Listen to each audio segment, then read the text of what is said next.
Buenas noches chicos, bienvenidos a Night of Fright. Bienvenidos hoy a Creepy y Leyendas.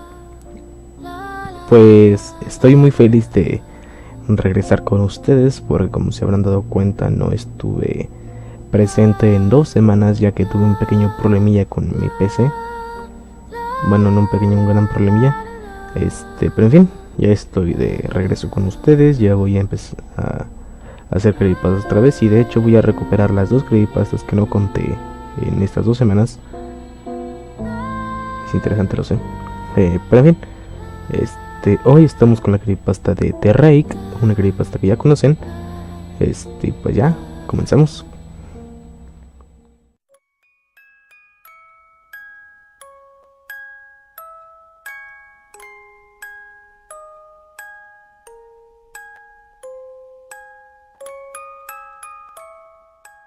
Durante el verano del 2003, los acontecimientos en el noroeste de Estados Unidos que involucran a una extraña criatura parecida a la humana despertó el interés de los medios de comunicación locales. Breve antes de un apagón aparente, fue promulgada. Hay poca información o ninguna. Se dejó intacto, como las cuentas más en línea y escritos de la criatura fueron destruidas misteriosamente. Centrada principalmente en la zona rural del estado de Nueva York, y una vez que se encuentra en Idaho, autoproclamados testigos contaron historias de sus encuentros con una criatura de origen desconocido. Las emociones van desde niveles extremadamente traumáticos de miedo y malestar a un sentido casi infantil de la alegría y la curiosidad, mientras que las versiones publicadas ya no son de la historia. Los recuerdos se mantuvieron poderosos. Varios de los involucrados comenzaron a buscar respuestas en ese año. A principios del 2006, la colaboración se había acumulado. Casi 2 docenas de documentos que datan entre el siglo XII y hoy en día, situados en 4 continentes. En casi todos, las historias eran idénticas. He estado en contacto con un miembro de este grupo y fue capaz de obtener algunos extractos de su próximo libro, entre ellos un registro de un navegante que data de 1691 y dice así: vino a mí en sueño. Desde los pies de mi cama sentí una sensación. Se llevó todo. Tenemos que volver a Inglaterra. No vamos a volver aquí otra vez. Él lo ha pedido. Después sigue una entrada de un diario, traducida al español de 1880. Dice así: tengo la experiencia del mayor terror. He experimentado el mayor terror. Veo sus ojos cuando cierro los míos. Son huecos negros. Me miraron y me atravesaron. Sus manos mojadas. No puedo dormir. Su voz. A partir de ahí, nada se puede leer, porque el autor estaba tan nervioso que usó una letra muy ilegible. Pero también está una nota de suicidio de 1964. Dice: mientras Me preparo para tomar mi vida. Siento que es necesario disipar cualquier sentimiento de culpa o dolor que he introducido a través de este acto. No es culpa de nadie más que a él. Una vez me desperté y sentí su presencia. Otra vez me desperté, vi su forma. Una vez más me desperté y escuché su voz y vi sus ojos. No puedo dormir sin que me aterre lo que podría pasar la próxima vez que despierte. No puedo despertar nunca más. Adiós. Encontrada en la misma caja de madera, donde había 2 sobres vacíos dirigidos a William y Rose. Una carta suelta personal sin sobre. Dice: querida Lynn, he rezado por ti. Él ha mencionado tu nombre. Y para finalizar, la aportación de un testigo en el año 2006, la cual dice así: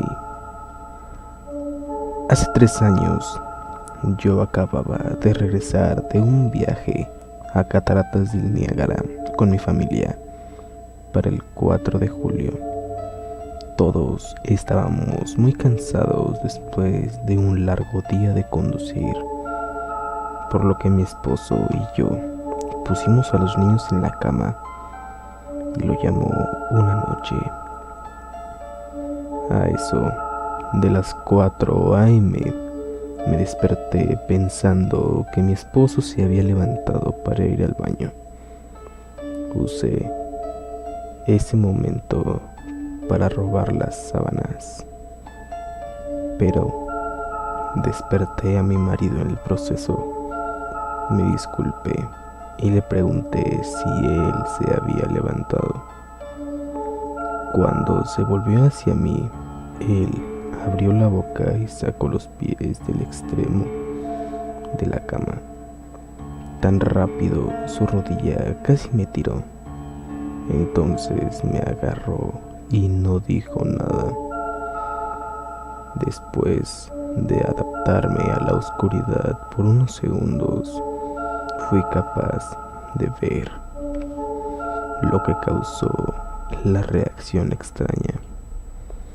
A los pies de la cama, sentado y de espaldas a nosotros, había lo que parecía ser un hombre desnudo o un gran perro sin pelo de algún tipo. Su posición corporal era inquietante y poco natural, como si hubiera sido golpeado por un coche o algo así. Por alguna razón, no me asusté, más me preocupaba su condición. En este punto, yo pensaba que teníamos que ayudarle.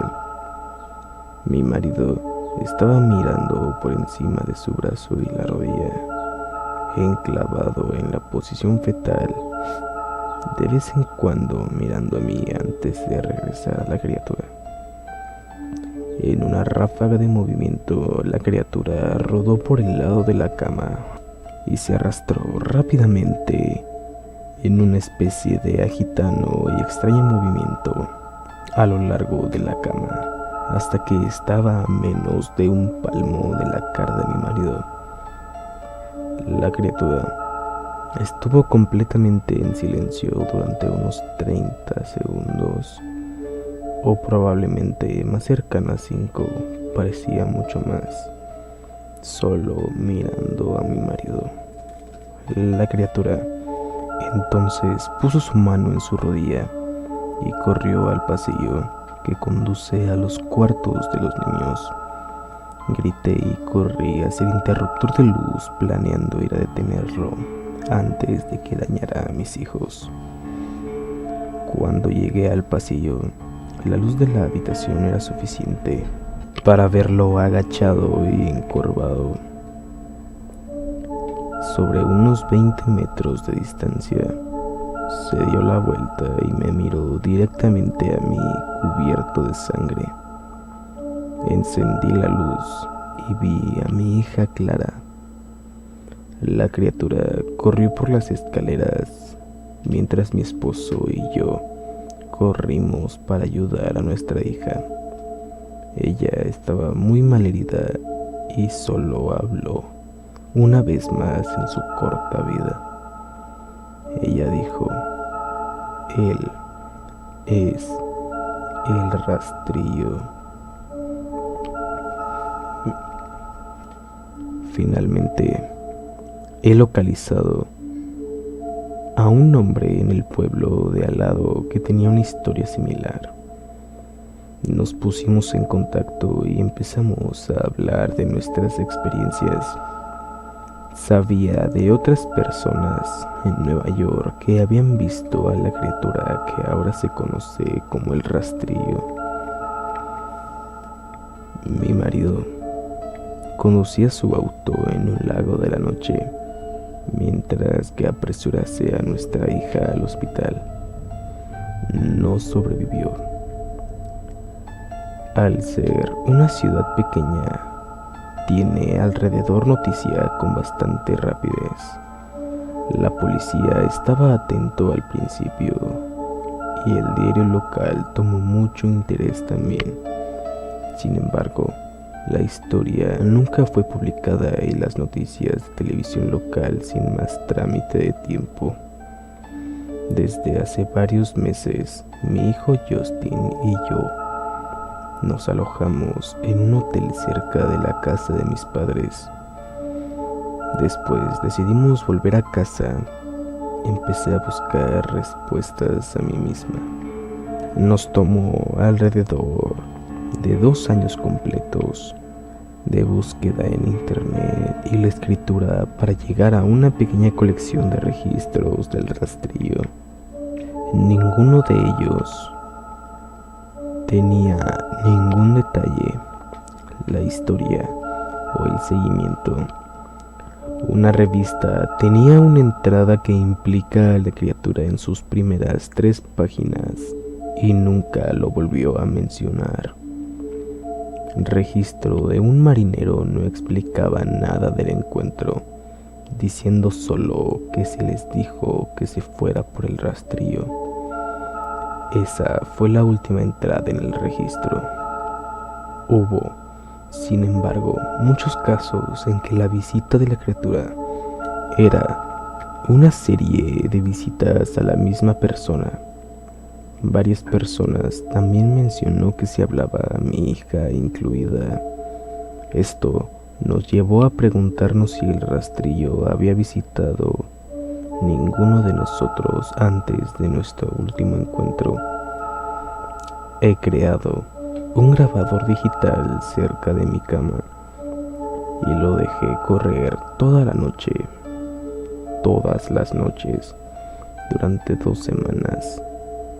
Yo sería tediosamente escanear a través de los sonidos de mí dando vueltas en mi cama cada día cuando me desperté. Al final de la segunda semana, yo estaba acostumbrada al sonido ocasional de sueño mientras desdibujando a través de la grabación a 8 veces la velocidad normal. Esto todavía tardó casi 1 hora todos los días. En el primer día de la tercera semana me pareció oír algo diferente. Lo que encontré fue una voz chillona. Era el rastrillo. No puedo escuchar el tiempo suficiente para empezar a transcribirlo. No he dejado que nadie la escuche todavía. Todo lo que sé es que he oído antes y ahora creo que habló cuando estaba sentado frente a mi esposo. Yo no recuerdo haber escuchado nada en ese momento, pero por alguna razón la voz en la grabadora inmediatamente me lleva de vuelta a ese momento. Los pensamientos que deben haber pasado por la cabeza de mi hija me pone muy molesta. No he visto el rastrillo desde que arruinó mi vida, pero sé que él ha estado en mi habitación mientras yo dormía. Me conoce y temo que una noche me despertaré para verlo mirándome. Bien, chicos, pues esta fue la creepypasta del rastrillo. Una creepypasta que me imagino que les gustó. En fin, gracias por esperarme estas 2 semanas que estuve ausente. Voy a tratar de recuperar las creepypastas de las 2 en el transcurso de la semana. Y pues ya, sin nada más que decir, nos vemos luego y que pasen muy buenas noches.